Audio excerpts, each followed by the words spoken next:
इस प्रकार अनुकूलता नहीं है, बाहर से प्रतिकूलता, गर्मी, बारिश, कीचड़, प्रतिकूलता होने पर भी अनुकूलता की इच्छा नहीं है,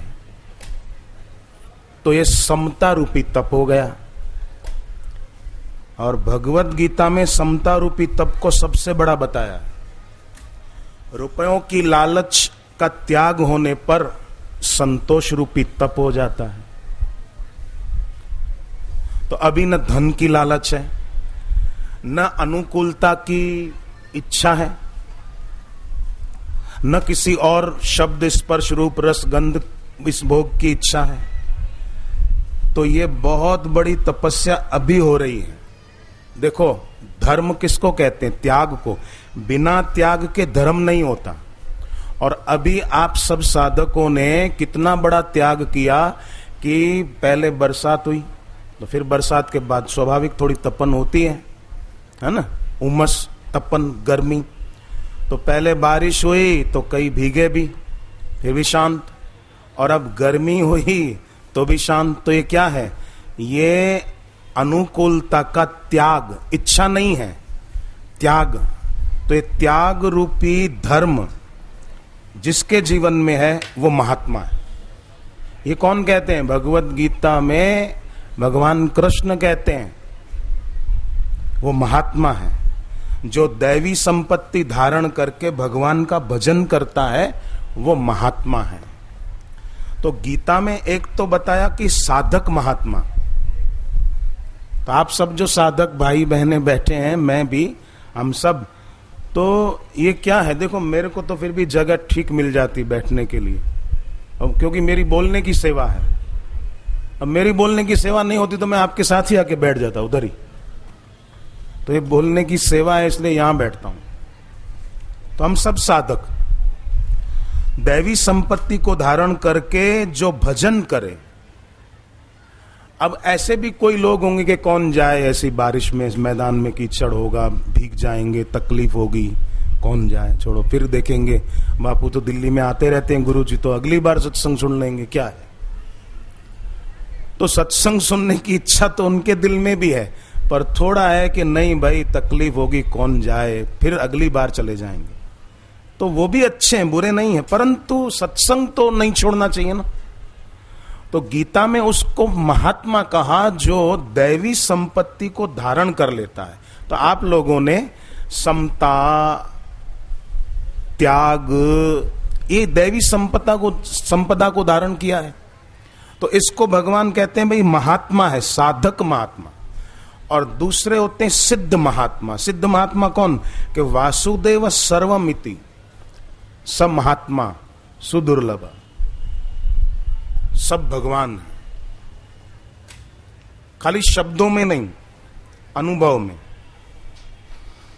वो गुरु के अनुभव में होता है। तो वो सिद्ध महात्मा है, सिद्ध महापुरुष है। कोई कोई बोलते हैं कि भाई सिद्ध महापुरुष नहीं, शुद्ध महापुरुष होना चाहिए। अरे जो सिद्ध होगा वो शुद्ध भी होगा, जो शुद्ध होगा वही सिद्ध हो पाएगा। जो अंदर से शुद्ध नहीं है वो सिद्ध कैसे हो पाएगा? जिसके भीतर अशुद्धि है उसको सिद्धि कहां मिलेगी? जिसके भीतर शुद्धि है उसी को सिद्धि प्राप्त होती।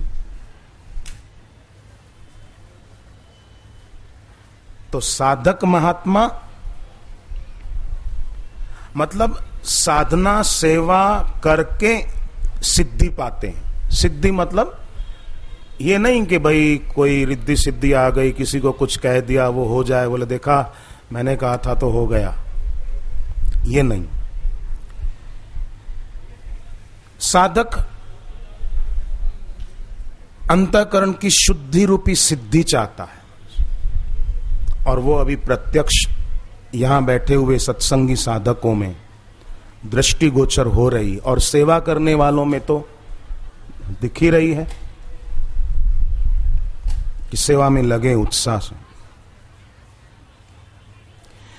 ऐसे लोग और घर का वातावरण चाहें तो सात्विक, तीर्थ जैसा, मंदिर जैसा, आश्रम जैसा पवित्र बना सकते हैं दृढ़ता से।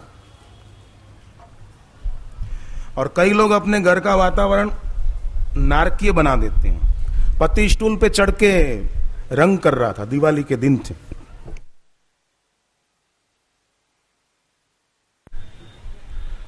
स्टूल पे चढ़ के, दिवाली के दिन में करते हैं रंग रोगन, तो खुद ही स्टूल पे चढ़ के कर रहा था।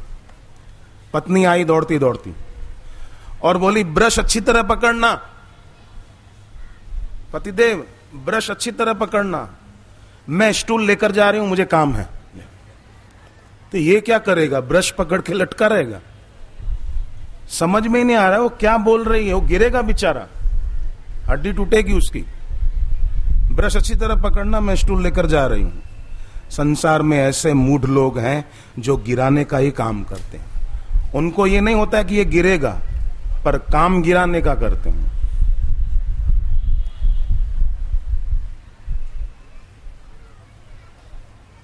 पर सत्संगी स्वयं तो उन्नत होते हैं, दूसरे को भी उन्नत करने का काम करते हैं, क्योंकि उनको पता है कि वे खुद का जीवन सफल कर रहे हैं, सत्संग, सेवा, साधना आदि के द्वारा अपने को परिष्कृत कर रहे हैं, शुद्ध कर रहे हैं। मास्टर जी घर में बच्चों को ट्यूशन पढ़ा रहे थे।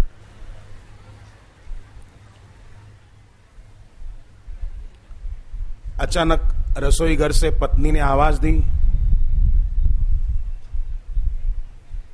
तो गया, आज्ञाकारी था बेचारा, गया। हाँ आया, अभी आया, तुरंत गया। बच्चों को ट्यूशन पढ़ा रहा था, वहीं छोड़ के गया। तो आज्ञाकारी माना जाएगा ना भाई बहनों, आज्ञाकारी माना जाएगा। तुरंत गया। बेटे ने बाप को कहा, पिताजी मैं इतना बड़ा कब होऊंगा कि मैं मम्मी से पूछे बिना कहीं भी आ जा सकूं? बाप ने कहा, बेटे इतना बड़ा तो अभी मैं भी नहीं हुआ, तू कहां से हो जाएगा? तो वो बच्चों को ट्यूशन पढ़ाते पढ़ाते पत्नी ने आवाज दी, तुरंत गए। कुछ काम था तो वो बात करके आए बच्चों के पास, तो भूल ही गए कि मैं कहां पहुंचा था, क्या पढ़ा रहा था, कौन सी बात चल रही थी। सोचा अब क्या करूं, तो बच्चों को ही बात बनाते। हाँ तो बच्चों हम कहां थे? बच्चे बोले, सर किचन में थे आप।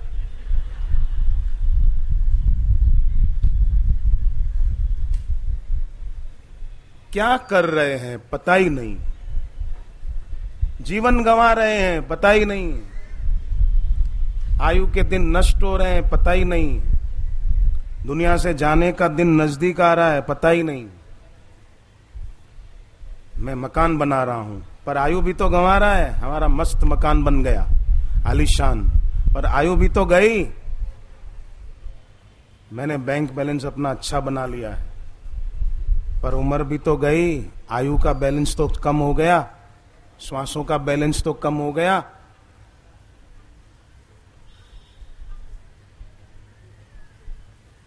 क्या किया जाए अब बताओ।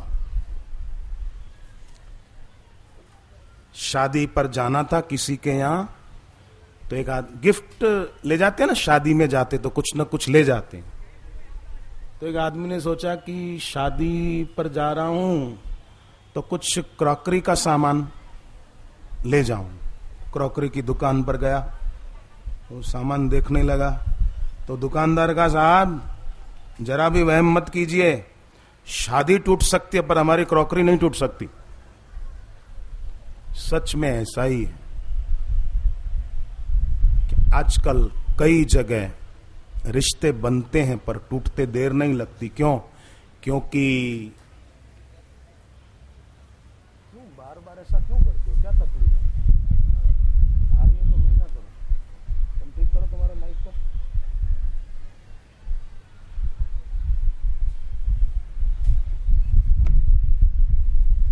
तो दैवी संपदा साधक लोग अर्जित करते हैं सत्संग में बैठकर, प्रतिकूलता सहकर, गर्मी सहकर। बिजली वाले भी बेचारे सेवा में लगे हुए हैं, धीरे धीरे कुछ पंखे तो उन्होंने शुरू कर दिए, जो बाकी हैं वो भी लगे हुए हैं, उनको धन्यवाद है।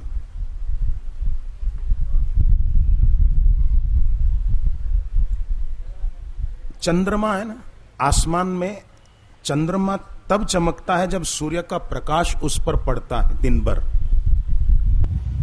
तो वो चंद्रमा रात को चमकता है।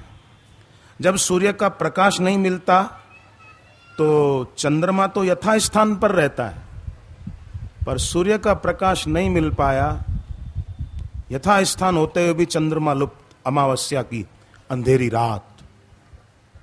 ऐसा तो नहीं होता ना कि अमावस्या को चंद्रमा कहीं चले गए, यथास्थान पर सूर्य का प्रकाश। धरती के उतने ही भाग में दिन होता है जितने भाग पर सूर्य की किरणें पड़ती है। जहां सूर्य की किरणें नहीं पड़ती उस समय वहां अंधेरा रहता है। जैसे यहां दिन है तो अमेरिका में रात है, अमेरिका में दिन हो तो यहां रात है। ऐसे ही जिसके ऊपर गुरु के ज्ञान का प्रकाश पड़ता रहता है ना, उसके जीवन में तेजस्विता आती है। और जीवन में गुरु के ज्ञान का, गुरु की दीक्षा का प्रकाश न हो तो वो नाम मात्र का मनुष्य है, बाकी निकृष्ट नर पशु। आकृति मानव की, प्रकृति पशु की। जैसे पशु होते हैं सुबह उठते ही चारा चरने लग जाते हैं, ऐसे ही लोग होते हैं, वे सुबह जप नहीं कर पाते, उठते ही लाओ चाय बन गई, कॉफी बन गई, लाओ ब्रेड बटर, लाओ बिस्किट। तो पशु है, पशु। पशु भी सुबह उठकर सीधा खाने में लग जाते हैं। ऐसे ही कई लोग होते हैं, न सुबह नहाए, न जप किया, न सूर्य को अर्घ्य दिया, न पाठ किया, बस। तो ये पशुता है। ऐसे लोगों को अगले जन्म में पशु का शरीर मिलने वाला है। और साधक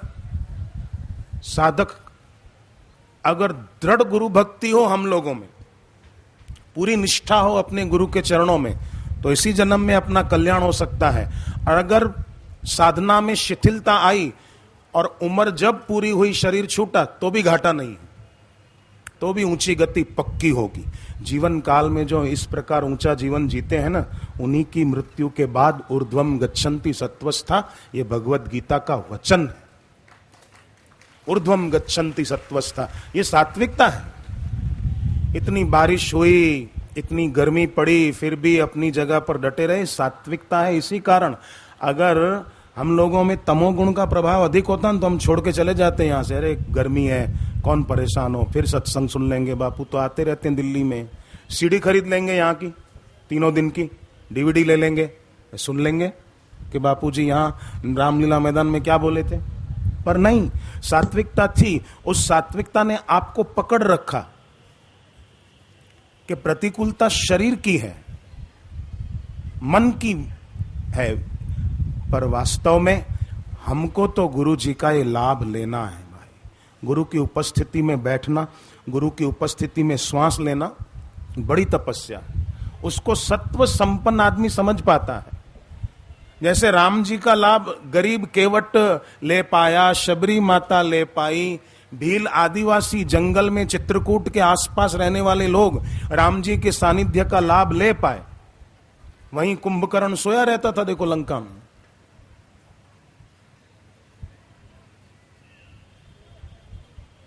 रावण नहीं ले पाया वो, जो शबरी ने लिया, केवट ने लाभ लिया, वो लोग नहीं ले पाए। तो सात्विकता है। पावर हाउस से जुड़े हुए पतले तार स्वयं में इतनी शक्ति ले आते हैं कि अनेक घोड़ों की शक्ति वाली मशीनें धड़ धड़ करती हुई चल पड़ती। पावर हाउस से जुड़ा है। उन तारों का स्पर्श पाने वाले बल्ब काली अंधेरी रात को रोशन कर देते हैं। ऐसे ही जो भीतर से गुरु से जुड़ पाता है, गुरु से मानसिक संबंध जोड़ पाता है, गुरु की छवि को सामने रखकर आंखों की पलकें हिलाए बिना अपलक नेत्रों से अपने गुरुदेव को निहारते निहारते शांत हो पाता है, उसका गुरु से दिल का तार जुड़ जाता है। पावर हाउस से जब तक संबंध है तभी तक तारों में ये विभूति रहती है, पंखे चलाने की, प्रकाश करने की, मशीनें चलाने की, पानी नीचे की टंकी से ऊपर की टंकी में पहुंचाने की।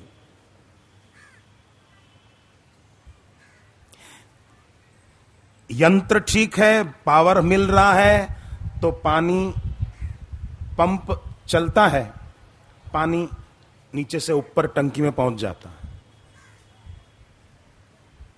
ऐसे ही गुरु का दिया मंत्र, यंत्र पानी ऊपर पहुंचाता है, मंत्र मन को उन्नत करता है, ऊंचा उठाता है, पतित नहीं होने देता। जैसे रात के अंधेरे में कहीं जा रहे हैं,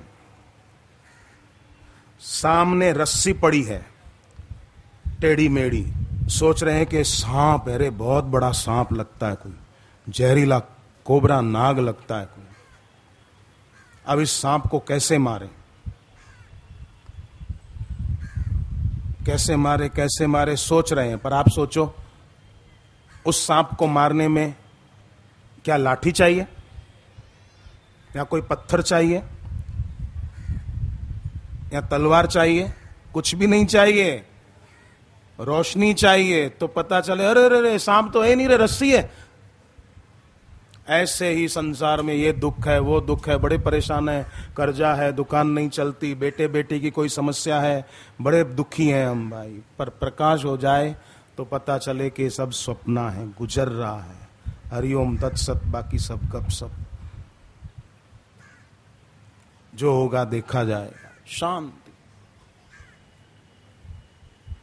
क्योंकि प्रकाश हुआ, जीवन में कुछ नव चेतना का संचार हुआ।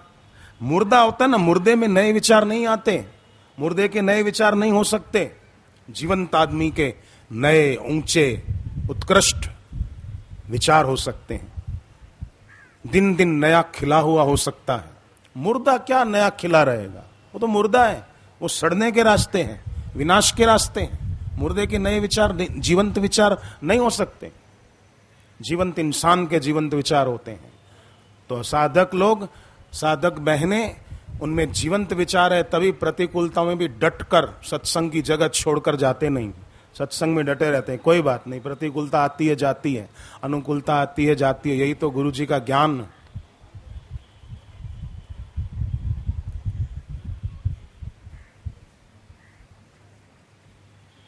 तुम्हारे ज्ञान से जाना ये सुख दुख है बदरिया। विपन्नताओं की स्थिति में भी धैर्य रखना ये अद्भुत बात है, और वो साधक लोग करके दिखाते हैं। ऐसे ही जीवन में भी ऐसी परिस्थितियां कोई आए तो भी हम धैर्य, मानसिक संतुलन नष्ट न होने दें। इसी को तो आस्तिकता कहते हैं, इसी को तो भक्ति कहते हैं। धैर्य और साहस की अजस्र धारा हमारे मन क्षेत्र में सदैव बहती रहे, वो कभी सूखे नहीं। जैसे गंगा जी सूखती नहीं है, कितने वर्ष बीत गए, कितने युग बीत गए, भगवान राम ने गंगा जी में स्नान किया था, सीता माता ने गंगा नदी में स्नान किया था। हमारा सौभाग्य, उसी गंगा नदी में हमको भी स्नान करने का अवसर मिल जाता है। जो गीता का ज्ञान अर्जुन ने श्री कृष्ण से सुना, हमारा सौभाग्य है वो ज्ञान गुरुदेव के मुख से हमें भी सुनने को मिल जाता है। गीता पढ़ भी सकते हैं, पर अनुभव संपन्न गुरुदेव के मुख से गीता का एक आध श्लोक सुन लेना, ये समझो श्री कृष्ण के मुख से अर्जुन सुन रहे हैं। हमारे में भले अर्जुन जितनी पात्रता नहीं है, पर सुनने का मौका तो मिल जाता है एक शास्ता के मुख से। उपासना का फल केवल ये नहीं कि मेरी दुकान अच्छी चल गई, मेरी तबीयत अच्छी हो गई। उपासना का यही प्रतिफल है कि श्रेष्ठताओं में बढ़ोतरी हो जाए। तो ये साधकों ने, सत्संगियों ने अपनी श्रेष्ठताओं में बढ़ोतरी का परिचय दिया है। पंखे बंद थे तब भी बैठे थे, पंखे चालू हुए तब भी वाह। ऐसा नहीं हो रहा है कि हाँ भाई स्वर्ग में पहुंच गए, पंखे चल गए तो नहीं। और पंखे की आवाज सब जगह तो पहुंचती भी नहीं ना, जहां तक उसका एरिया होगा। तो सचमुच उपासना का प्रतिफल सच्चा यही है कि श्रेष्ठताओं में बढ़ोतरी। और यह बड़ी श्रेष्ठता है कि अपने भीतर एक संतुलन, शांति बनी रहे। और हकीकत में सत्संग सुनने और सत्संग की बात बोलने की विधा क्या है? सत्संग सुनने की और सत्संग की बात बोलने की विधा सबसे सच्ची और ऊंची यही है कि सुनने वाला और बोलने वाला अहंकार छोड़कर बोले और अहंकार छोड़कर सुने। तो सुनने वालों ने तो सुनने की सही विधा का परिचय दे ही दिया, प्रमाण दे ही दिया कि जहां जगह मिली बैठ जाते हैं। बारिश हुई तो वाह वाह, और गर्मी हुई तो भी वाह वाह, बहुत सर्दी होगी, सर्दियों में भी तो सत्संग होता है दिल्ली में, तो भी वाह वाह। एक नेताजी कहीं भाषण देने गए तो जितने लोग सुनने के लिए आए थे, गिनती के लोग थे, वो नेताजी का भाषण जो जो चलता रहा उठकर चलते बने, एक एक दो दो करके तीन तीन चलते बने। भाषण जब नेताजी का पूरा हुआ, खाली 3 आदमी, 1 2 3 मैदान में, बस। नेता को हुआ, भाइयों सचमुच आप तीनों सच्चे नागरिक हो हिंदुस्तान के, कि एक नेता का भाषण सुनने के लिए आदि से अंत तक आप बैठे रहे, धन्यवाद। तो एक बोला, साहब मैं भाषण सुनने के लिए नहीं बैठा था, तो आपके बाद मेरी बारी है। तो ये 2 तो बैठे थे, मेरे बाद इसकी बारी है। तो तीसरा ये एक बच्चा, ये तो है सुनने वाला, वो बोला मैं साउंड वाला हूं, आप लोग जाओ तो मैं मेरा माइक और एम्पलीफायर लेके मेरे दुकान पे जाऊं, मैं तो साउंड वाला हूं भाई, मैं सुनने वाला नहीं हूं। सुनने और बोलने की विधा यही है कि अहंकार छूटे तभी तो बोलने वाला बोलेगा, सुनने वाले को रस आना चाहिए ना। सुनने वाला निराभिमानी हो और बोलने वाला अहंकार के शिखर पर बैठा हो तो सुनने वाले को भी रस नहीं आएगा, वो उठ के चलता बनेगा कि जाएं अब चलो घर। तो सत्संगी साधकों ने सही विधा का परिचय दिया है, जो सत्संग में ऐसे बैठते हैं। भगवान राम ने त्रेता युग में अवतार लेकर जो कार्य संपन्न किए थे, भगवान का नाम गुरु से दीक्षा में लेकर वही कार्य संपन्न किए जाते हैं अलग रूप में। जैसे भगवान राम ने ताड़का का उद्धार किया, ताड़का को मारा, विश्वामित्र के यज्ञ की रक्षा की। तो हम अगर गुरु से दीक्षा में ईश्वर का नाम लेकर जप करते हैं तो मन की बुरी इच्छा रूपी ताड़का मर जाती।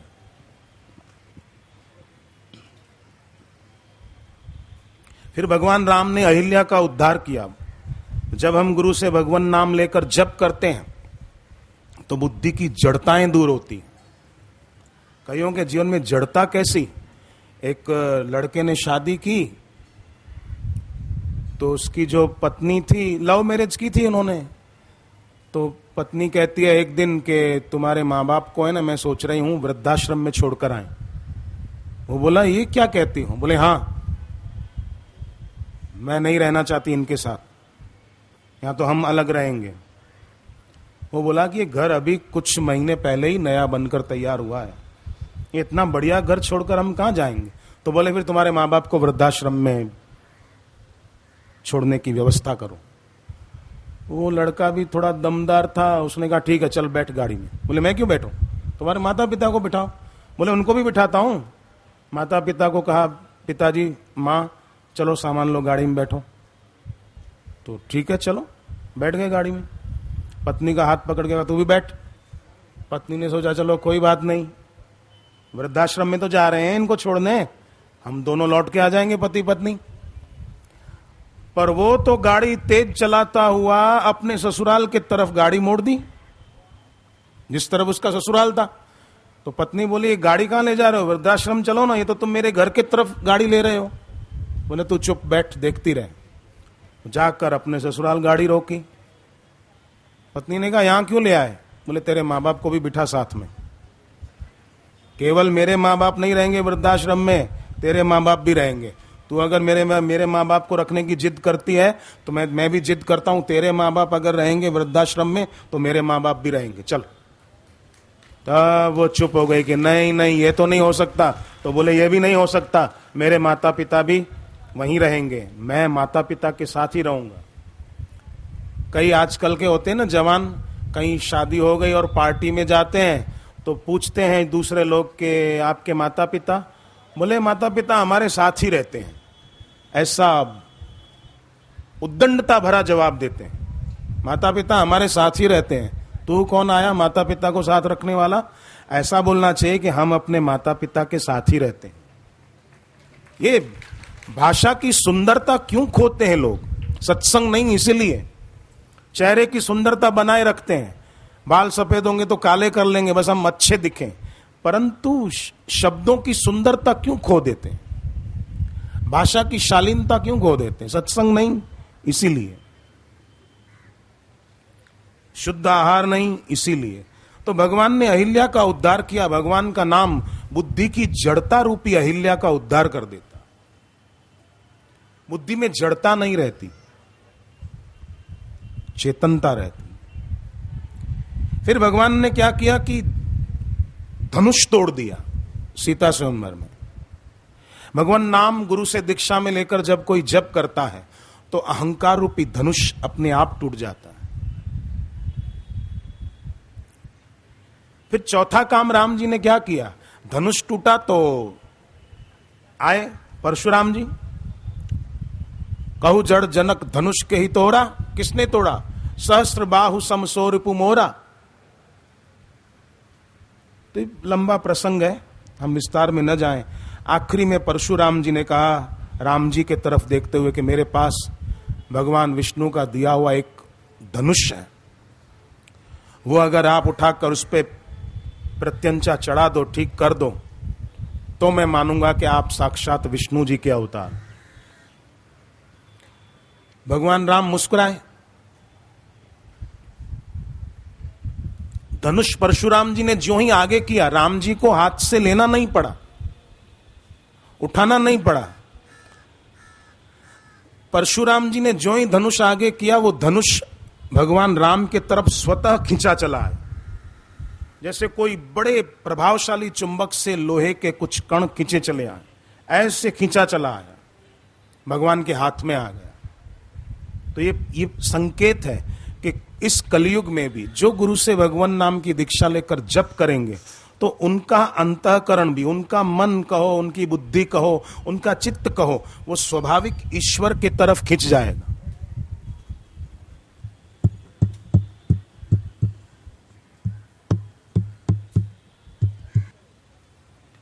मतलब अंतःकरण की जो वृत्तियां उठती रहती है, ये करूं वो करूं, इससे मिलूं, उसको बात करूं, उसको फोन करूं, उसको मैसेज करूं, उसको ये काम बताऊं, ये जो कई वृत्तियां उठती रहती हैं, वो वृत्तियां लीन हो जाए, शांत हो जाए, निरुद्ध हो जाए। यही तो कल्याण है। प्रपंच की प्रतीति न हो।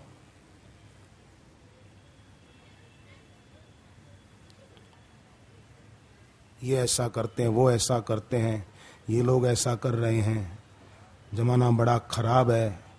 नहीं नहीं, अपना दिल ही ठीक करें। सारे जगत को तो भगवान राम थे, तब भी कईयों को तो अपने धाम भेजा।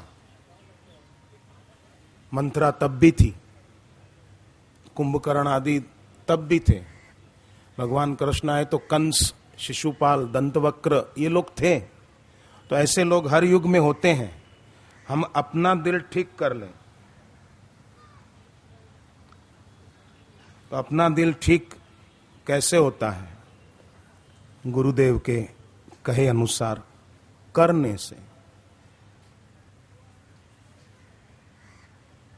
स्वाति के जल से मोती की क्षमता वाली सीपें ही लाभ उठा सकती हैं। अमृत जीवन दे सकता है, पर मुंह खुला हो तो। रोशनी का लाभ आंख वाले ही उठा सकते हैं। आंख नहीं है तो रोशनी का लाभ क्या उठाएगा? घी का सेवन करके लाभ वही उठाया जाएगा जिसमें घी पचाने की ताकत हो। घी पचाने की ताकत ना हो तो क्या करेगा? घी खाएगा तो और तकलीफ बढ़ाएगा।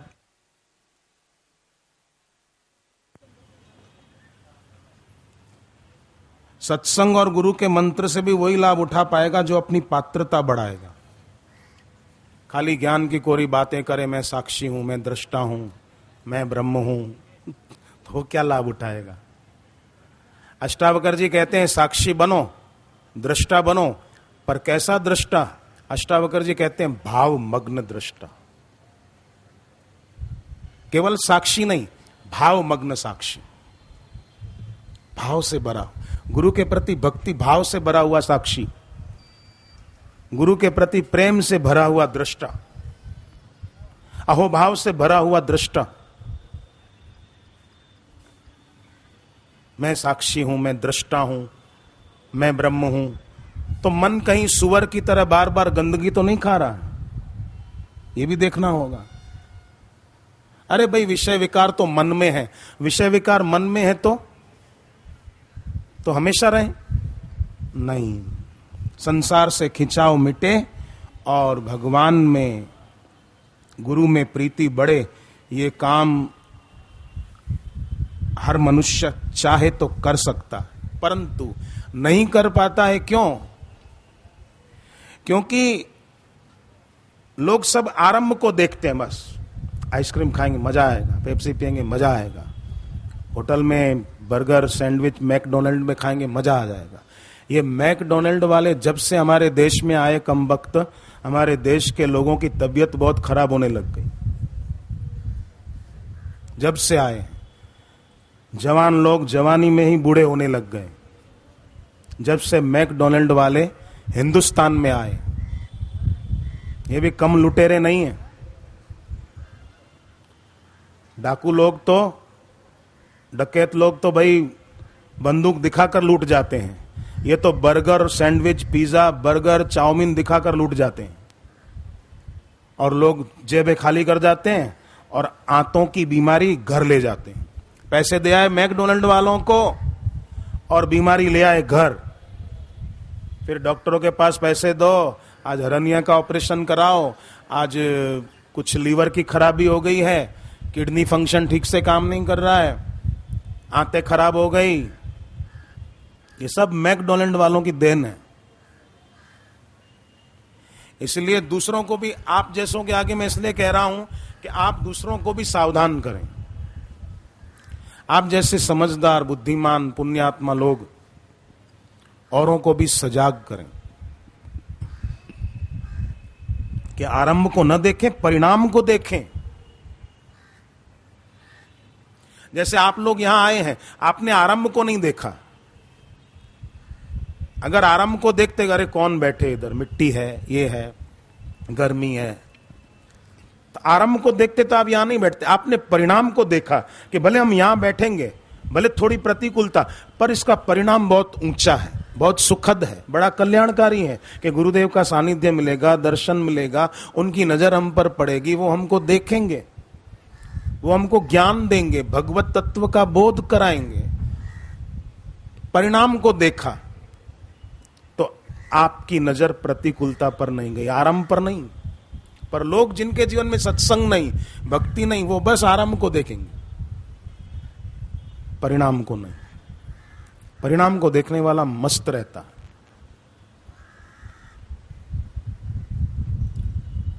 सुखी रहता है।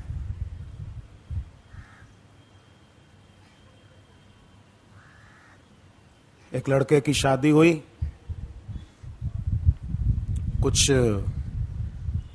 महीने बीते, 2-3 साल बीते, ठीक चल रहा था। एक दिन घर पे वो बैठा था कि फोन आया किसी का। हाँ जी, अच्छा, मानो चौंका वो फोन पे बात करते करते, और उसकी आंख से धड़ धड़ आंसू निकलने लगे। पत्नी रसोई घर से आवाज सुनकर आई, क्या बात है? मेरे सिवाय आपको किसने रुलाने की हिम्मत की? मैं कुछ बोली नहीं और आपकी आंख में आंसू, ये कैसे? तो वो बोला, मां चल बसी, तो पत्नी कहती है कोई बात नहीं, माँ बेचारी बीमारी थी आपकी, वहाँ रहती थी जहाँ बीमार थी, तबीयत ठीक नहीं रहती थी, कभी सिर दर्द होता था उसको, कभी घुटने में दर्द होता था। अच्छा हुआ उसकी सब तकलीफों से झंझट मिटी, अब इसमें आप रो क्यों रहे हो? तब वो बोला मेरी नहीं तेरी माँ चल बसी है। बेहोश हो गई वो तो।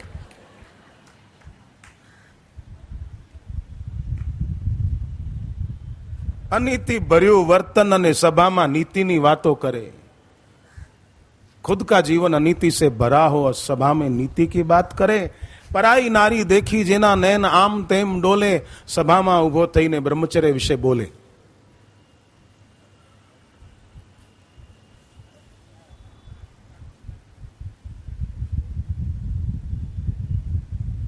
इसलिए संसार से खिंचाव मिटे।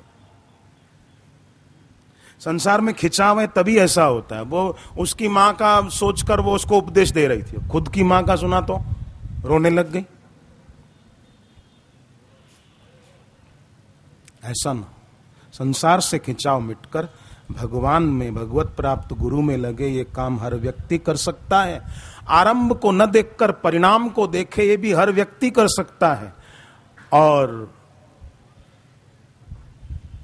हर व्यक्ति अपने ऊपर ईश्वर की, गुरु की खूब कृपा है, यह भी सोचकर आनंदित रह सकता है।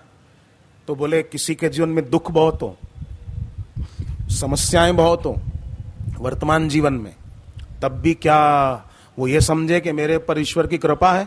हाँ जी, क्योंकि कृपा का संबंध किसी परिस्थिति से नहीं होता है, कृपा का संबंध परिणाम से होता है।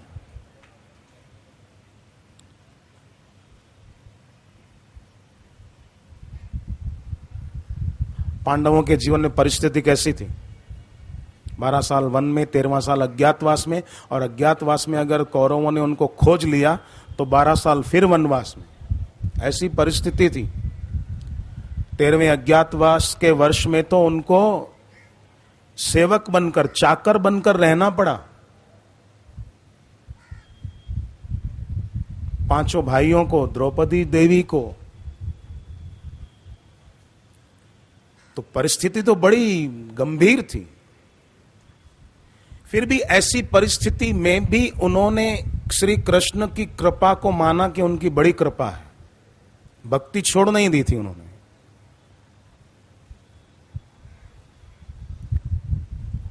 अगर परिस्थिति पर ही उनकी नजर होती तो शायद भक्ति छोड़ देते कि कौन करे। हमारे जीवन में इतनी भक्ति करने के बावजूद इतने कष्टों का सामना करना पड़ा, कौन करे भक्ति को? छोड़ो। पर वे जानते थे कृपा का संबंध परिस्थिति से नहीं, परिणाम से। तो परिणाम क्या आया वो भी सब जानते हैं। कैसा सुखद परिणाम आया। क्योंकि भक्त जानते हैं जैसे सूर्य और उनका प्रकाश एक है ना? ऐसा थोड़ी है सूर्य अलग है और सूर्य का प्रकाश अलग है, 2 विभाग है। ऐसा नहीं है। सूर्य और सूर्य का प्रकाश एक है। ऐसे ही सच्चा भक्त जानता है कि ईश्वर और ईश्वर का ये जगत एक ही है, 2 नहीं।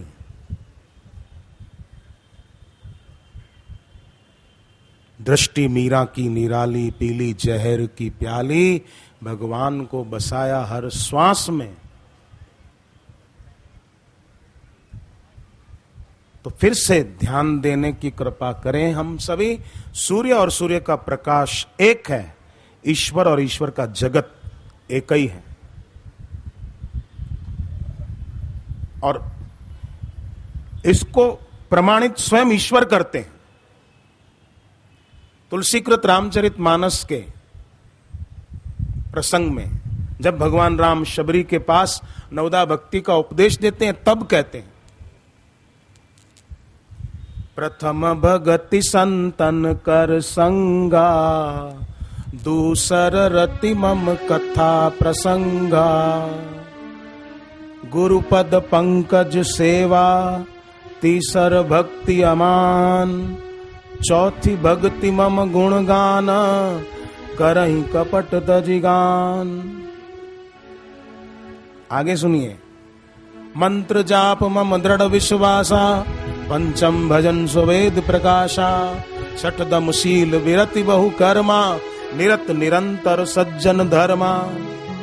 अब ये बात आती है, सूर्य और सूर्य का प्रकाश एक, ईश्वर और ईश्वर का जगत एक। सातवीं भक्ति में सातम सम मोहिमय जग देखा। आ गई ना बात, ईश्वर और ईश्वर का जगत। सातम सम मोहिमय जग देखा, सारा जगत मुझमय देखो, परंतु मोते अधिक संत करि लेखा। सदगुरु को मुझसे भी अधिक जान। वाल्मीकि जी ने भी कहा, तुम ते अधिक गुरु ही जिय जानी, सकल भाई से वही सन्मानी।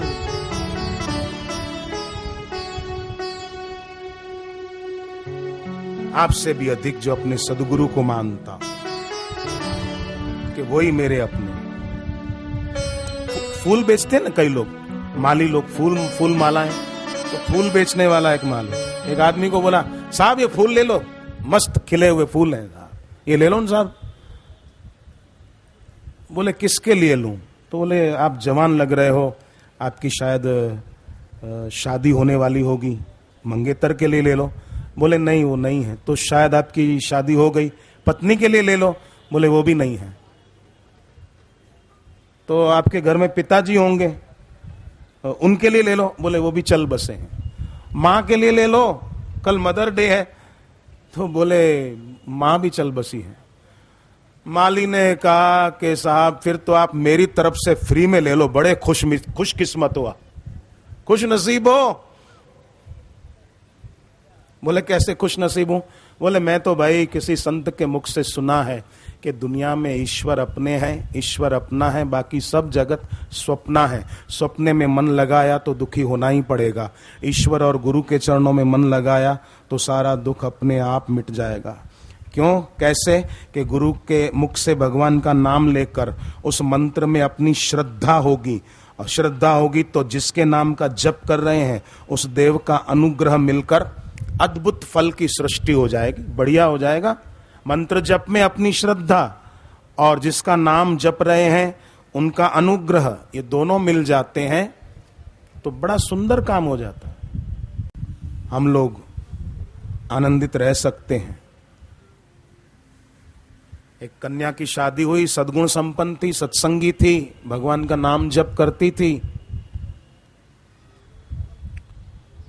शादी हो गई उसकी, ससुराल गई तो क्या था कि ससुराल में उसके पति और ससुर में बनती नहीं, मतलब बाप बेटे में बनती नहीं, खूब झगड़ा होता था, बात बात में झगड़ा। यहां तक नौबत आ गई कि बाप खुद ही चला गया घर छोड़कर, दूसरी जगह अकेला रहने लगा। पत्नी तो गुजर गई थी उसकी, अकेला रहता। तो बहू सत्संगी थी, सद्गुण संपन्न थी, उसको ये बात जची नहीं कि ससुर तो पिता समान है और वो ऐसे अकेले रहें, उनके भोजन का वो खुद बना के खाएं इस उम्र में। तो बहू क्या करती, पति का खाना जल्दी बना के दुकान भिजवा कर चली जाती अपने ससुर के यहाँ, और वहां उनको खाना बनाकर खिलाती और उनके पांव छूकर आशीर्वाद लेकर घर लौट आती। शाम के खाने का भी कुछ बंदोबस्त कराती थी ताकि वो वृद्ध हैं पिताजी, ससुर जी, उनको तकलीफ ना पड़े। ऐसा रोज करती। पति का खाना अपना बनाया फटाफट, फिर जाके अपने ससुर जी के यहाँ उनका खाना बनाकर जल्दी घर आ जाती। पति को एक दिन पता चल गया, उसने कहा कि तू ऐसा क्यों करती है, थक जाएगी, बीमार हो जाएगी, यहां भी काम करना उधर भी काम करना। तो पत्नी बोली कैसे भी हैं वो आपके पिताजी हैं, मेरे ससुर लगते हैं, और उनकी उम्र देखो आप, उन्होंने आपको बचपन से अभी तक पाला पोसा, खिलाया पिलाया, पढ़ाया लिखाया, और इस उम्र में जरा सी बात पर आप उनको घर से दूर कर दिया, पिताजी को, और वो अकेले अपने हाथ से बुजुर्ग आदमी बनाकर खाए, आपको अच्छा लगता है या मुझे ये शोभा देता है? कि मेरे ससुर बुजुर्ग हैं और वो अकेले अपने हाथ से बनाकर खाएं इस उम्र में।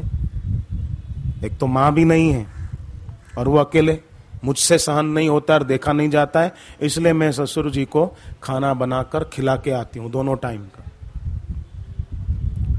पति का दिल भी पिघल गया पत्नी की ये बात सुनकर। वो गया, अपने बाप के पैर छूकर माफी मांगी और पिताजी को प्यार से समझा बुझाकर अपने घर ले आया। बाप और बेटे के बीच की तकरार सदा के लिए खत्म हो गई। कैसी बढ़िया बात है, घरों में ऐसे तकरारें मिटाई जाए ना। तुलसीकृत रामायण का एक प्रसंग है, जब भगवान राम, सीता जी और लक्ष्मण वनवास के लिए निकले तो दशरथ राजा का बड़ा बुरा हाल था कि राम जी जा रहे हैं।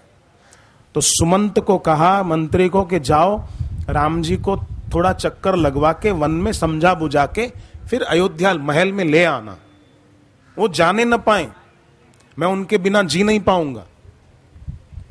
तो सुमंत गए, पर राम जी तो अब आने से रहे, इनकार कर दिया। सुमंत अकेले लौटे तो दशरथ राजा ने सुमंत जी को अकेले आया हुआ देखकर बड़े विह्वल होकर करुण स्वर में पूछा कि क्यों राम जी नहीं आए? क्या मेरे कारण, वो मेरी इस बात के कारण राम राज्य नहीं हो पाया और राम वनवास हो गया, क्या इस कारण वो नाराज थे इसलिए नहीं आए? बोले नहीं नहीं, राम जी तो बिल्कुल नाराज नहीं थे। तो हां, बोले लक्ष्मण जी ने कठोर वचन जरूर कहे आपके लिए, बहुत कठोर वचन बोले लक्ष्मण जी।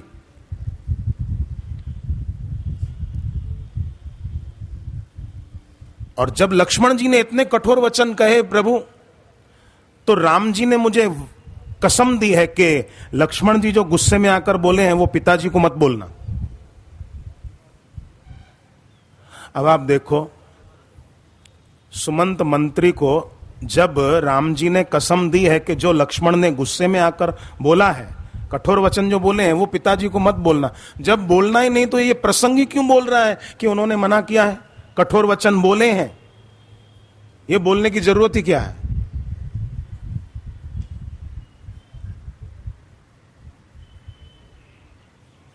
क्यों बोले?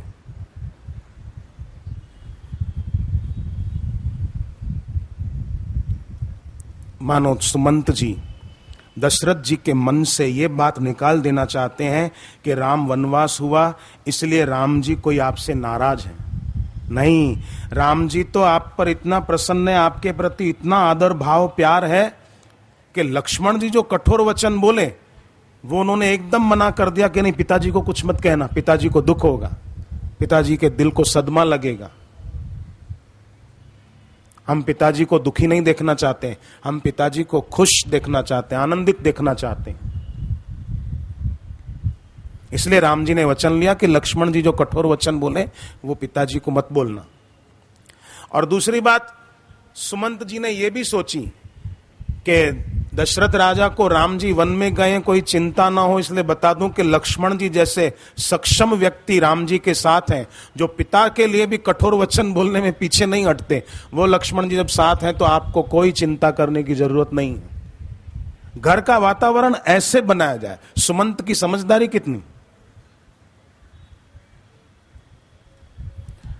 ऐसा नहीं कि घर पे पत्नी और पति लड़े तो बड़े लोग बोलें कि वो तो तुम्हारे लिए ऐसा बोल रहा था कि तू बहुत खराब है इसलिए तेरे को बोलते हैं, और उसको बोले कि वो तेरे लिए ऐसा बोल रहा था। नहीं, घर में दो व्यक्ति लड़े हैं तो बड़ों को या दूसरों को चाहिए कि एक को अलग से ले जाकर बोलें कि वो तो तुम्हारे लिए बहुत अच्छा बोल रहे थे, और उसको बोले कि वो तुम्हारे लिए बहुत अच्छा बोल रहे थे। ऐसा बोलकर उन दोनों के बीच की दूरियां मिटाई जाए और उनके बीच फिर प्रेम को, सद्भाव को, सौहार्द को जगाया जाए, वैमनस्य को दूर करके सौमनस्यता की स्थापना की जाए, ताकि घर में लक्ष्मी स्थायी हो जाए, संपत्ति बढ़े घर में,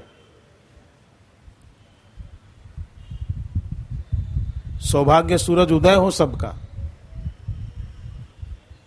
पर कई लोग ऐसे होते हैं, लड़ाने का काम करते हैं बस। नहीं, लड़ाने का काम नहीं, लड़ाई मिटाने का काम करे वो भाग्यशाली है।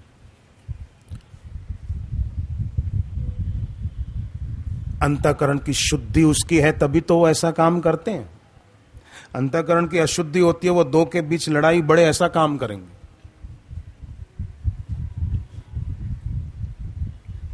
तुझ में राम, मुझ में राम, सब में राम समाया है। तो हम सभी साधक सब ये पक्का कर लें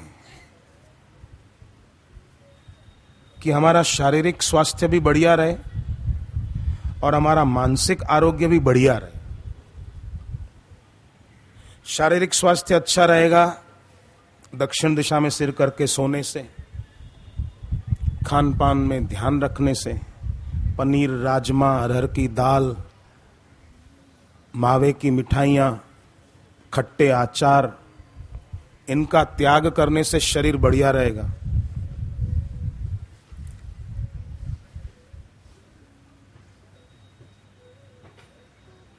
आसन प्राणायाम आदि करने से शरीर बढ़िया रहेगा।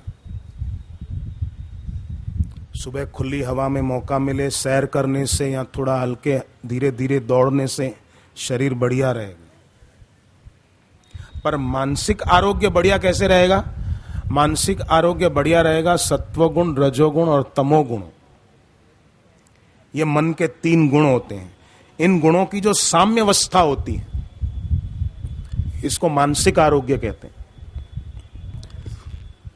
इन गुणों की साम्यावस्था मतलब रात को बिस्तर पे लेट गए सोने के लिए पर नींद ही नहीं आ रही, करवटें बदल रहे, तो ये गुणों की साम्यावस्था नहीं। और सुबह माला लेकर जप करने बैठे तो नींद आ रही, तो गुणों की साम्यावस्था नहीं, गुणों में विषमता हुई।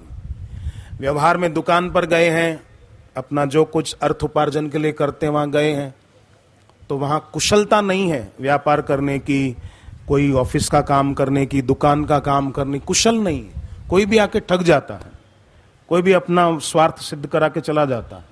तो ये रजोगुण, व्यवहार में रजोगुण चाहिए, जब नींद करनी है तो तमोगुण, और जब ध्यान पाठ प्राणायाम करने तो सत्वगुण।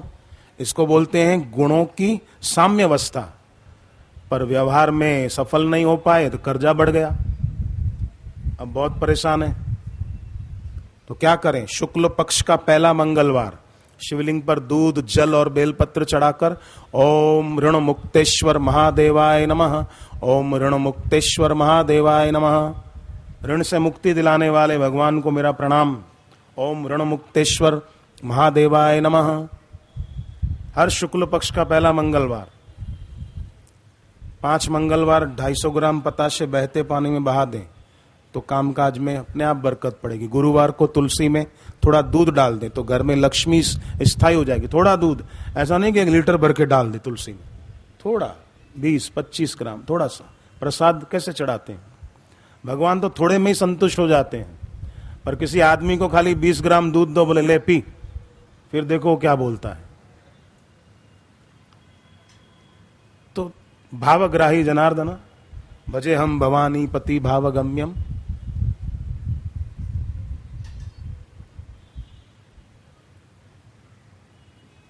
तो इससे कर्जा उतरेगा। पर कर्जे की चिंता करते करते अपने गुणों की साम्यावस्था खोकर मानसिक रूप से आदमी रोगी हो जाए, गुणों की साम्यावस्था न रहे, तो ये कितना बड़ा घाटा है। इसलिए साधक वो है जो सत्वगुण, सत्वम रजस तम इति मानसा स्युस्त्रयो गुणाः तेषां गुणानां साम्यम यत्तत् दाहु स्वस्थ लक्षणम। ये मानसिक रूप से स्वस्थ व्यक्ति के लक्षण हैं। जब के समय नींद ना आए, पाठ के समय नींद ना आए।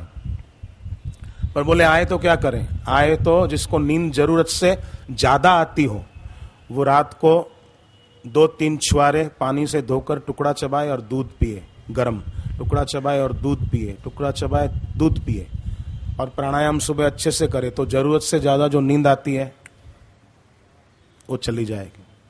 कईयों को आती ज्यादा नींद आती है, जब देखो तब खाली थोड़ा सपोर्ट मिल जाए पीछे गए, नींद आ गई।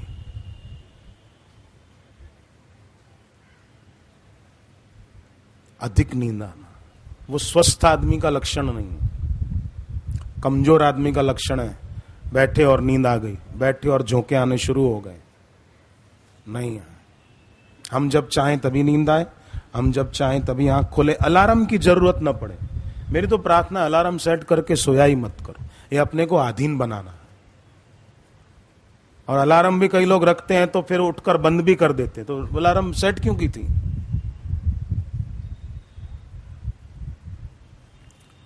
आलस्य से विद्या घटे सुख संपत्ति की हानि। तो सत्संग से और मनोबल की दृढ़ता से मन को सी किताब पढ़नी चाहिए। बापू जी के गुरुदेव लीलाशाह बापू की लिखी हुई है मन को सीख। वो एक पेज अगर हम पढ़ सकें, रोज नहीं तो 2 दिन में एक बार, 3 दिन में एक बार, पर मन को सीख अपने स्वाध्याय का विषय रखें, पुस्तक जरूर पढ़ें। छोटी सी है, जिनके घर पे ना हो साहित्य स्टॉल से खरीद लें, 2 रुपए की मिलेगी, खाली 1.5-2 रुपए की होगी। मन को सीख बापू जी के गुरुदेव की लिखी हुई है। जिनके घर पे हो धन्यवाद, ना हो तो साहित्य स्टॉल से प्राप्त कर सकें तो कर लेना। और पेन ड्राइव, गुरुदेव के सत्संग के मेमोरी कार्ड वो रखें घर पे, सुने। और कभी किसी को कोई गिफ्ट देनी हो तो ये गिफ्ट देना। एक बहन ने मुझे सूरत के आश्रम में, तब बहुत साल पहले की बात है, 10-12 साल पहले, आखिर कब तक नाम की ऑडियो कैसेट भाग 1 और भाग 2 मुझे भेंट में दी कि ये मेरी तरफ से आप रखो। तो उस समय तो भीड़ थी, मैं ज्यादा उससे बात नहीं कर पाया। बाद में कुछ समय बाद वो बहन मिली, मैंने कहा आपने मुझे वो कैसेट क्यों दी, मैं तो आश्रम में ही रहता हूं, आखिर कब तक भाग 1 और भाग 2 ये मुझे दी क्यों? उसने कहा कि आप मेरे लिए शुभकामना करो कि हम कब तक संसार में फंसे रहेंगे। मैंने इसलिए दी थी कि आप हमारे लिए कुछ प्रार्थना करो, हमारे लिए एक परिक्रमा कर लो कि हम भी संसार से छूटें और भक्ति में लगें। कब तक उलझे रहेंगे, कब तक संयोग को रहने वाला मानते रहेंगे, संयोग में वियोग को देखने की हमारी आंख में गहराई कब आएगी?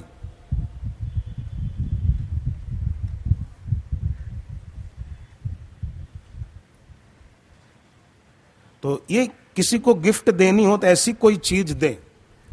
एक लड़के की शादी तय हुई तो उसने, साधक था वो, उसने शादी में जो भी मेहमान आए सबको गुरुदेव के सत्संग की वीसीडी वो दी कि मिठाइयां तो खाते हैं, पेट खराब करते हैं, मावे की मिठाइयां खाओ, भविष्य में हार्ट की वो बाईपास सर्जरी करानी पड़े, इससे तो ये सत्संग सुने। ये मिठाई खाओ, सच्ची है, इससे तो आरोग्य बढ़िया हो जाए, शारीरिक भी और मानसिक आरोग्य भी बढ़िया हो जाए। इसलिए किसी को गिफ्ट देनी हो तो कोई और चीजें बाजार से खरीद कर फालतू पैसा खराब न करो। गुरुदेव के सत्संग के मेमोरी कार्ड गिफ्ट में दो, कीर्तन के मेमोरी कार्ड गिफ्ट में दो कि ये सुनो, भगवान का नाम आपके घर में गूंजे, भगवान का नाम आपके कानों में गूंजे ना। फिल्मी गीत गूंज रहे, यहां तो ऊट पटांग भजन भी आजकल कई ऊट पटांग सुनते हैं लोग। दूर नगरी, बड़ी दूर नगरी, कैसे आऊं रे कन्हैया तेरी दूर नगरी। तो तुझे कन्हैया ने चिट्ठी थोड़ी लिखी, तू बैठने तेरे घर, ऐसे भजन गाए। दूर नगरी, बड़ी दूर नगरी, कोई भगवान तेरे बिना परेशान नहीं हो, तू बैठ। तू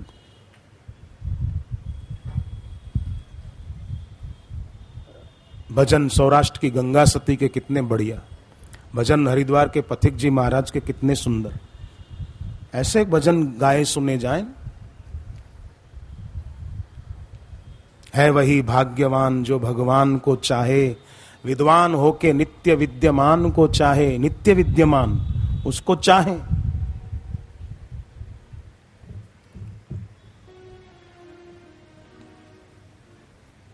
और हकीकत में भजन तो केवल वो भजन गाए हुए सुनना वही भजन नहीं है। शांत बैठना, निर्विचार चेतना को साधना, ये भी भजन है। और गुरुदेव का तात्विक सत्संग सुनकर हम निर्विचार चेतना को साधने में जरूर सफल होंगे, बिल्कुल पक्की बात। स्वामी राम सुखदास जी महाराज का बड़ा प्यारा वचन मैंने कई जगह सत्संगों में कहा। वे बोलते थे कि तीर्थ यात्रा करने से व्यक्ति की इतनी उन्नति नहीं होती जितनी तत्वज्ञ गुरु की तात्विक वाणी सुनने से उन्नति हो जाती है। खाली सुनने से, खाली सुनने मात्र से, सुनकर वैसा अगर साधन कर पाए, वैसी अपनी स्थिति बना पाए तो बहुत बढ़िया बात है। पर खाली सुन ले, ये स्वामी राम सुखदास जी के वचन कि तत्वज्ञ गुरु की तात्विक वाणी सुनने से जो उन्नति होती है वो उन्नति तीर्थ यात्रा करने से नहीं होती। साधुनाम दर्शनम पुण्यम तीर्थ भूता ही साधव तीर्थ फलति कालेन सद्य साधु समागम। तीर्थ तो कालांतर में फल देगा। गंगा में स्नान किया, यमुना में स्नान किया, उसका फल कालांतर में मिलेगा, मरने के बाद स्वर्ग में मिलेगा। और फिर पुण्य का फल, सुख मिलकर पुण्य खत्म। फिर क्षीणे पुण्य मृत्यु लोके विशंति, फिर आओ संसार में। पर तत्वज्ञ गुरु की तात्विक वाणी सुनो तो माम उपेत्य तो कौन्तेय पुनर्जन्म न विद्यते।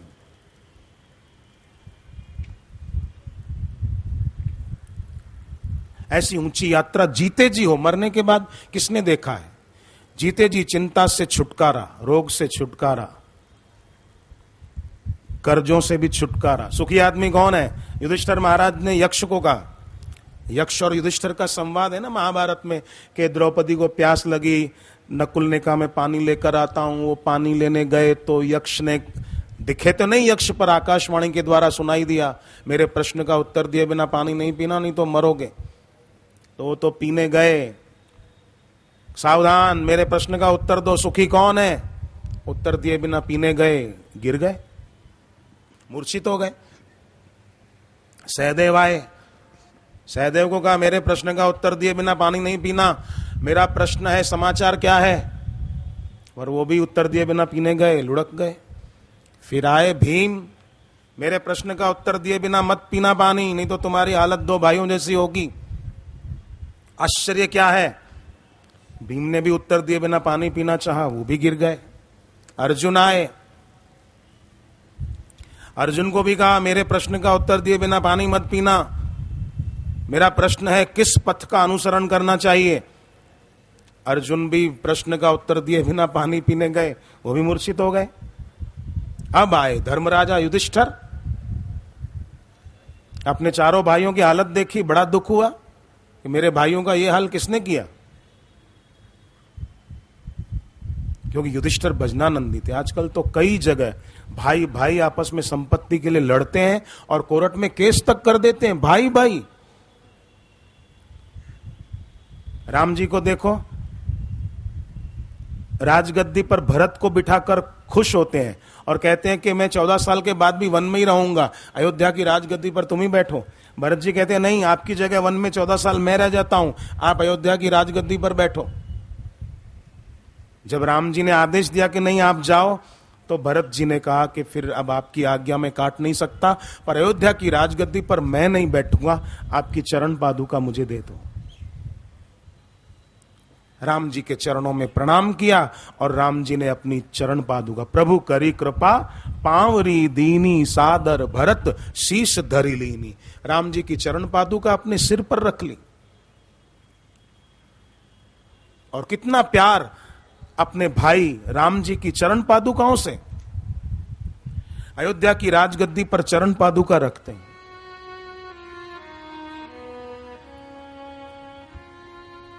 नित पूजत प्रभु पावरी।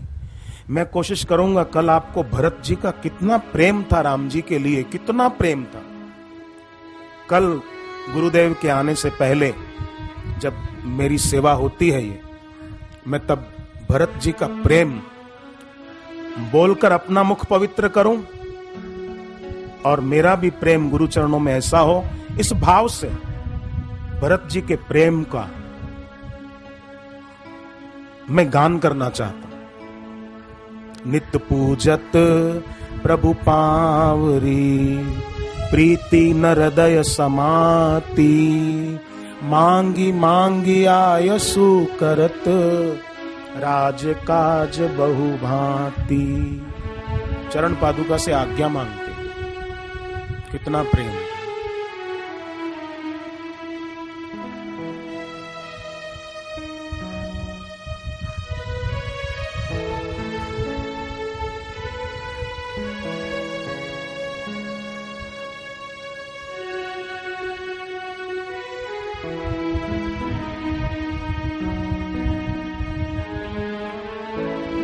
और भरत जी सोचते हैं, आह धन्य लक्ष्मण बड़ भागी, राम पदार बिंद अनुरागी। लक्ष्मण बहुत भाग्यशाली हैं, राम जी के चरणों के सच्चे अनुरागी हैं। कपटी कुटिल मोहे प्रभु चीना, ताते नाथ मोहे संग नलीना। मुझे भगवान ने कपटी और कुटिल जाना, इसलिए उन्होंने मुझे अपने साथ सेवा में नहीं लिया।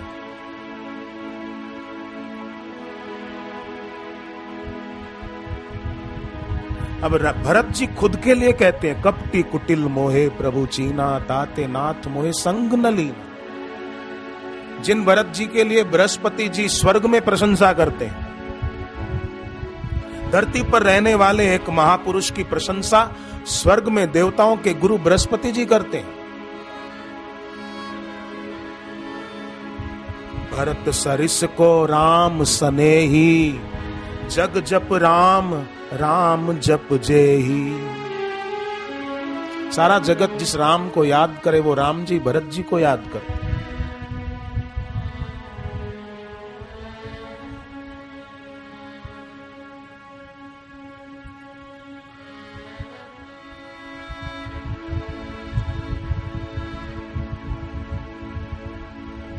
ये नहीं पाया तो कुछ भी नहीं पाया।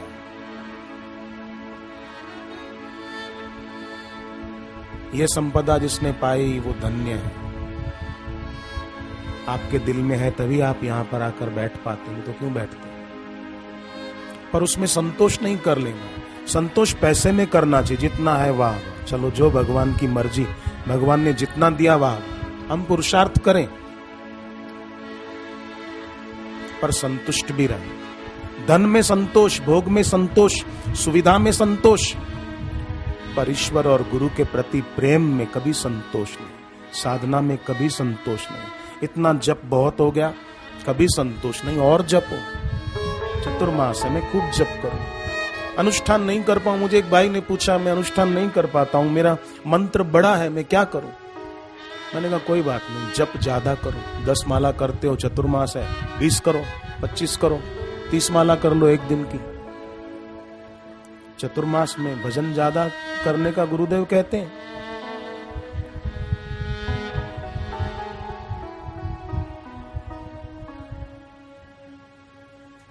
कितना अच्छा हो। महाभारत में आता है, धन्यानाम उत्तमम दाक्षम। सब सद्गुणों में दाक्षिण्य उत्तम सद्गुण है।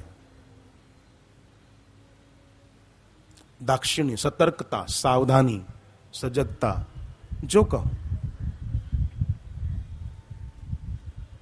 धन्यानाम उत्तमम दाक्षम, धनानाम उत्तमम श्रुतम। सब संपत्तियों में विद्या उत्तम संपत्ति है। हम वो उत्तम संपत्ति पाने के लिए इस जगह पर आकर बैठते हैं। धनानाम उत्तमम श्रुतम, लाभानाम श्रेष्ठम आरोग्यम। श्रेष्ठ लाभ आरोग्य। पैसा खूब हो किसी के पास पर आरोग्य नहीं है, डायबिटीज है, नौकर मिठाई खा रहा है, सेठ जी बेचारा करेले का रस पी रहा है,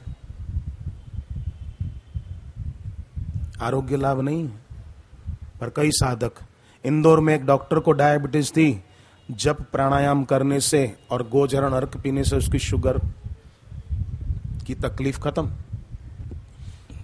उन्होंने बताया, मैं अब दूध भी मीठा पीता हूं मिश्री डाल के, इंसुलिन का इंजेक्शन नहीं लेता हूं, सब बढ़िया है।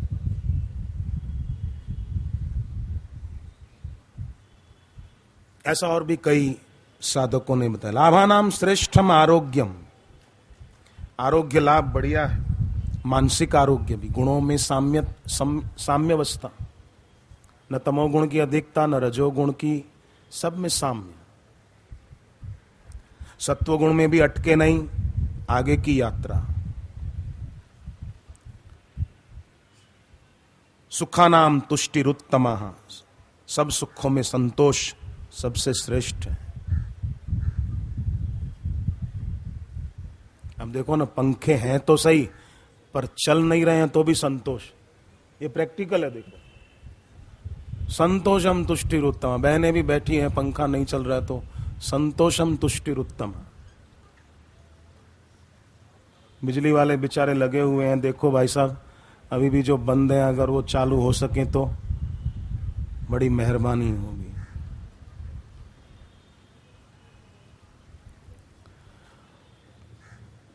नारायण नारायण श्रीमन्नारायण नारायण नारायण नारायण श्रीमन्नारायण नारायण नारायण श्रीमन्नारायण नारायण नारायण श्रीमन्नारायण नारायण जल सेवा।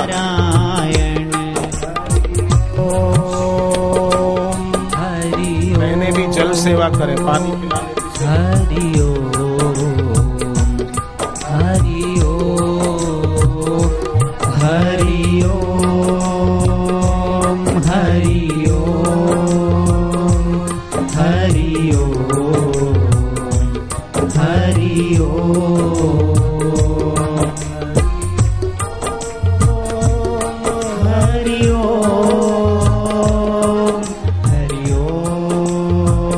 ओम हरि ओम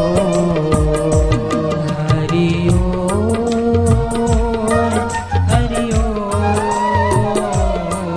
हरि ओम हरि ओम।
शिव ओम नमः शिवाय नमः शिवाय ओम नमः शिवाय नमः शिवाय ओम नमः शिवाय।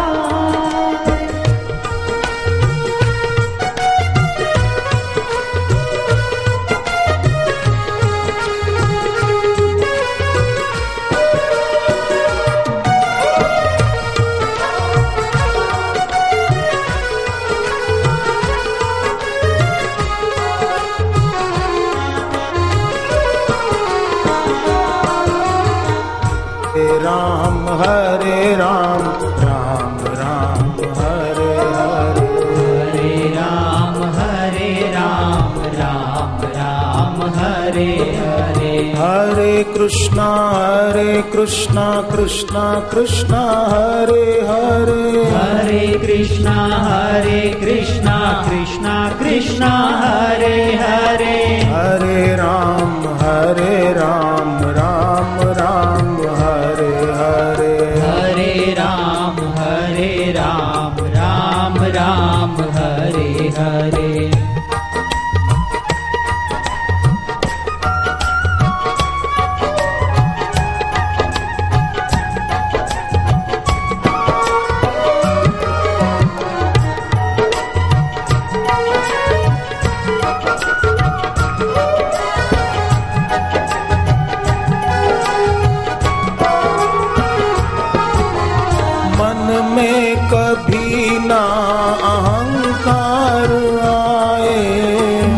में कभी ना अहंकार आए। गुरु चरणों का ध्यान खोने न पाए। गुरु चरणों का ध्यान खोने न पाए। रहे सांस चलती ये तन में जभी तक। रहे सांस चलती ये तन में जभी तक। हर एक सांस गुणगान तेरा ही गाए। हर एक सांस गुणगान तेरा ही गाए। नारायण श्रीमन नारायण श्रीमन नारायण। हरि ओम हरि ओम हरि ओम हरि ओम हरि ओम हरि ओम हरि ओम।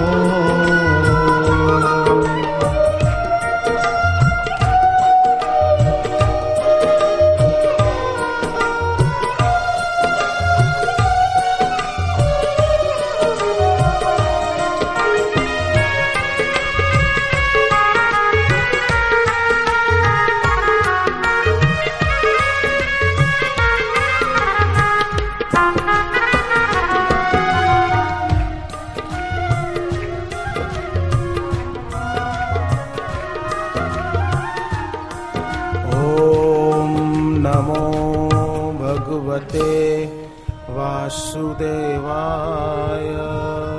ओम नमो भगवते वासुदेवाय।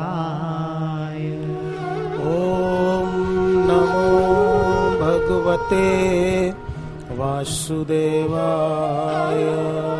ओम नमो भगवते वासुदेवाय।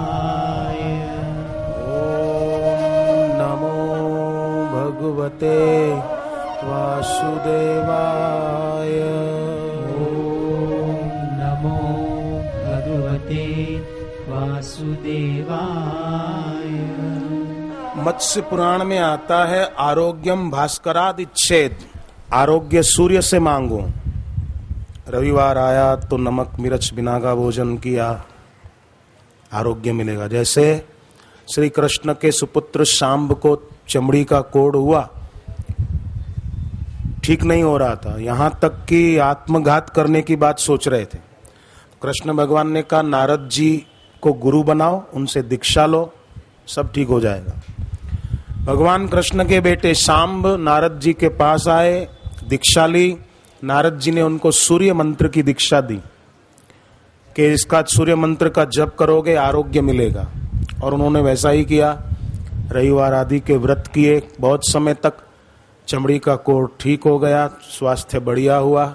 तो उन्होंने मंदिर बनाया सूर्य नारायण का, जो आज भी उड़ीसा के कोणार्क का सूर्य मंदिर जग प्रसिद्ध है। वो भगवान कृष्ण के बेटे शांब की निष्ठा का परिचय दे रहा। तो मत्स्य पुराण कहता है आरोग्यम भास्कराद इच्छेद नम इच्छेद दुताशनात् ज्ञानम महेश्वराद इच्छेद मुक्ति मिच्छेद जनार्दनात्। ज्ञान शिव जी से मांगो, मोक्ष विष्णु जी देंगे, परंतु सदगुरु आरोग्य भी देते हैं, सदगुरु ज्ञान भी देते हैं, और सदगुरु मोक्ष भी देते हैं। और ऐसी युक्तियां बताते हैं कि व्यक्ति हंसते खेलते जीवन जीकर अपना जीवन सफल भी कर ले। जैसे युधिष्ठिर महाराज को सीख थी आयोधौम्य ऋषि की, जंगल में आयोधौम्य ऋषि का सत्संग सुनते थे, उन्होंने ही युधिष्ठिर को सूर्य उपासना की बातें भी बताई थी। तभी उन्होंने यक्ष के प्रश्नों के उत्तर हंसते हंसते दे दिए थे, और अपने चारों भाइयों को सजाग कर लिया था। ये आयोधौम्य ऋषि के सत्संग का प्रभाव था। ओम नमो भगवते वासुदेवाय।